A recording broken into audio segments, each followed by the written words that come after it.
It was 1780 and America was on the brink of losing the revolution.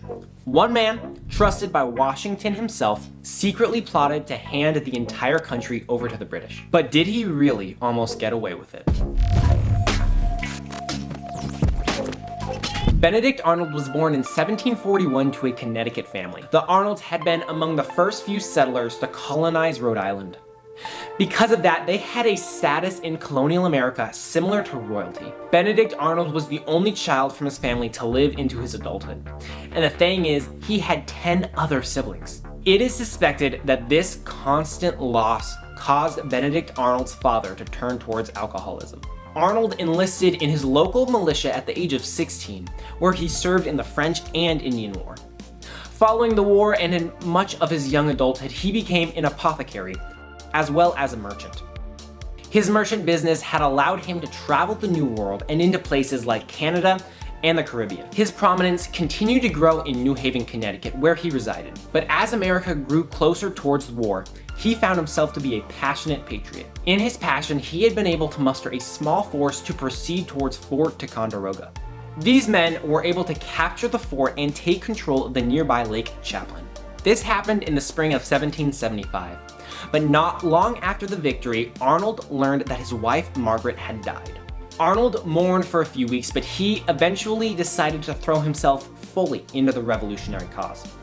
He helped lead a campaign on Quebec that would fail, and fought valiantly in the Battle of Saratoga. In the Battle of Saratoga, Arnold's leg was seriously injured, leaving him to walk with a limp for the rest of his life. Hey everyone, if you are loving this video so far, be sure to subscribe. Because we are trying to get to 200 subscribers by the end of the year. Alright, back to the video. In 1778, the British had abandoned Philadelphia, and Washington decided to give command of the city to Arnold. During his tenure over Philadelphia, Arnold met and married a young woman named Peggy Shippen. She came from a prominent Loyalist family, but we're going to come back to that in a minute. Benedict Arnold was the subject of an unrelenting political targeting scheme where he was constantly undergoing charges and lawsuits that could have ended his political career. But there was never any sufficient evidence for Arnold to be convicted. Eventually, Arnold was given command of a fort in West Point, New York in 1779. Washington trusted Arnold, and so did other political officials, such as Philip Schuyler. But as his reputation became more and more well known, he got closer to making the worst decision of his life. While everything looked fine on the outside, Benedict Arnold felt like his world was closing in around him. Arnold's entire career was riddled with political opponents who hated him with a passion. At one point, Arnold had been passed over for a promotion to Major General 5 separate times. And since getting married, he had been in some serious debt. Because of Peggy Shippen's father, Arnold had to prove that he could care for her in the same lifestyle her father had provided. He even bought a massive mansion, but couldn't afford to live in it because he needed the rent from its current resident to pay for the mortgage. Also, the seemingly hypocritical political targeting left a sour taste in his mouth towards the government. Arnold felt stuck and lost. The idea of his betrayal likely did not resonate from himself, but rather his young wife. She was a loyalist, which meant that she thought that the whole idea of revolution was a sham. She also had connections, one of whom was Major John André. Major André was the head of British intelligence in the New World, and he was excited to be able to get a high-ranking American officer on British payroll. Benedict Arnold's position at West Point allowed for a very dangerous plan to be put into place. Arnold would supply the British with intel on the best way to attack West Point, and he would weaken West Point's defenses so that they could take the base quickly. In exchange, Arnold would get money and a position with the British Army as a general. If the British were allowed to take West Point, then they would have control of the Hudson Valley, and that would deliver a heavy blow to America's fight for independence. Arnold and André met just a couple of times to fully plan out the operation.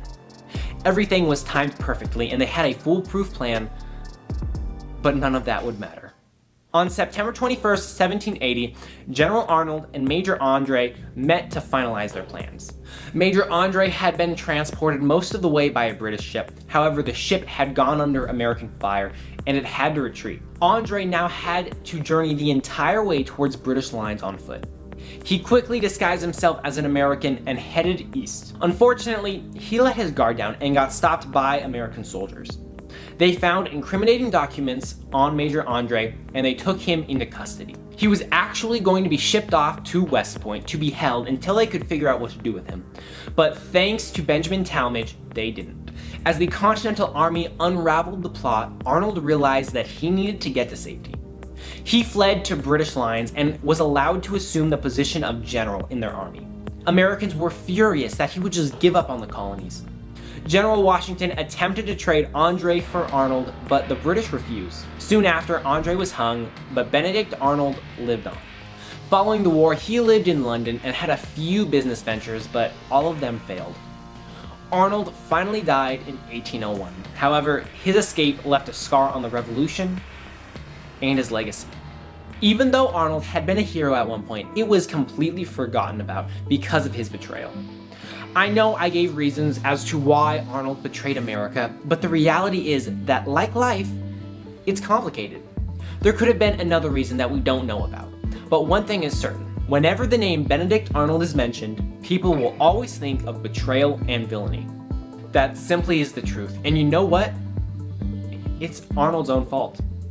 Benedict Arnold's secret plot almost ended the revolution, but the story of one snowy night shows how close America came to disaster. If you want to see just how close, check out the next video. Click here.